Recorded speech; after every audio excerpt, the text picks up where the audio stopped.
I guess a dent in the cup is better than a hole in the bucket. Garry Lyon, welcome back. Here we go again, Jared. Good to be here. Off-season goes quick, doesn't it? 2nd of March. Early start, Jared. We like an early start. With rain pouring in Melbourne, it does feel a bit like footy. It's footy season about to get underway, and we've had the preliminaries, and there's lots to talk about.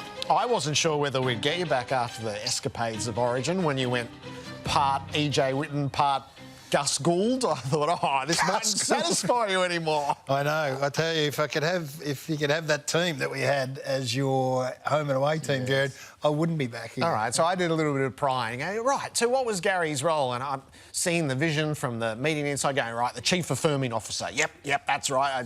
Yes, I've got it all. That's exactly how we should be going about it. That's right. And then it took a rather odd... No.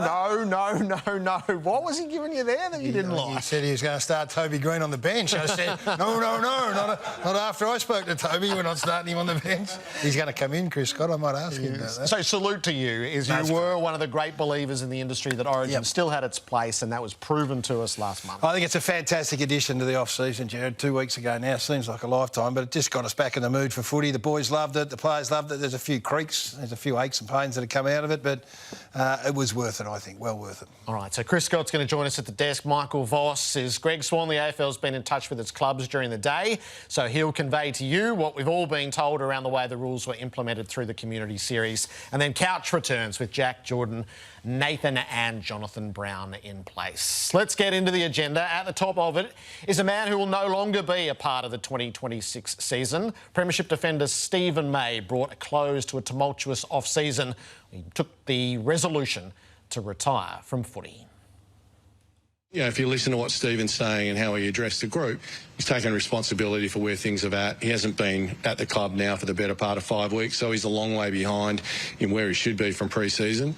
Ultimately, us as a club, we've got standards and values that we expect everybody at the football club to meet. Stephen knew he wasn't meeting those, so took the decision to retire. We wanted to make sure that, first and foremost, given the challenges that Stephen was going through, he was supported. But we also, need to recognise that it's more than just Stephen inside the footy club. We've got standards and values that need to be met. If Stephen couldn't meet those, like anyone else, they need to think about what their future is, and Stephen on this occasion decided that he couldn't focus on his family and his own self as well as meeting the rigours of AFL football, so he's decided to retire. He was heading down this path really from October when Melbourne met with Stephen May, told him if he could find a new home, go, free to a good home essentially. And in a competition where there is a dearth of big key defenders, he couldn't find one as no one was prepared to offer him that lifeline. It has become more tumultuous as the off-season has gone on, and to hear the standards and values, this felt like the right outcome. Yeah, I think Stephen, by his own admission, had become a distraction for a football club that's starting, trying to reset. It's been big change down at the footy club, and I think the decision in the end was the right one. How will he be remembered? I don't think there's any doubt in the world that he goes down as one of the 23 heroes that was able to deliver Melbourne Footy Club a premiership when it looked at times, in my supporting days that may never have happened, and the role that he played during that time. I mean, we'll dissect his career, and it will be dissected in the next couple of days. He was an unbelievably good footy player. But ultimately, you can act your way out of a footy club too, Jared. I think there's an element of that as well with Stephen King, and he'll be remembered as a 250-game, two-time All-Australian premiership player. It's a great resume who had some difficulties along the way as well. It is. It's a complex legacy because of what you've just outlined there. So he's an inaugural son. He goes on to be a co-captain there. He's a prize target for Melbourne after 8 years in the expansion market. He comes and he gets the 2 All-Australians. He's probably the story of folklore in the grand final where he plays with a torn hamstring, as is resumed later.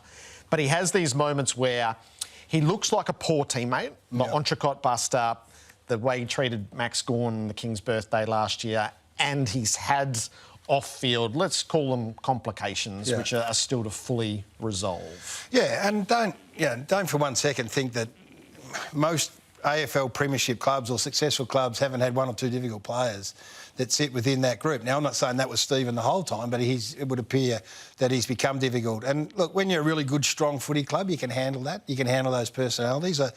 I think that, you know, the Geelong coach is going to join us, and what they've been able to do and how they handle some players that may not, you know, toe the line exactly is different to the way other clubs that aren't as structurally strong. So, look, I thank him. I think he'll go, as I say, as a Melbourne Premiership player, and that's, you know, that's the highest accolade from our footy club point of view. And I'm disappointed that he's gone out the way he has, but there's a standard that needs to be set, and he can't quite get there. And again, by his own admission, he'd become a distraction. So, you know, out today, another player gets an opportunity as a result of it. It felt like the sentiment from the Melbourne public was thanks, and this is the right decision because of all the change that has gone on. Is the planks have been stripped away, not one way or another, and this is sort of another key moment of that. Yeah, and I think that's the world we live in now, right? So particularly when you get to that stage of his career.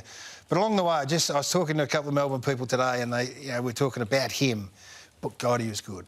At a time when there was Franklin and there was Curnow and there was Hawkins, the security as a supporter to go, yeah, okay, but we've got Maisie. And he was, at his best, he was an unbelievably good footy player. So well done, good career. Hopefully, you know, can get his life in order, and you know, he'll, as I say, he'll always have a home at the Melbourne Footy Club as a premiership hero.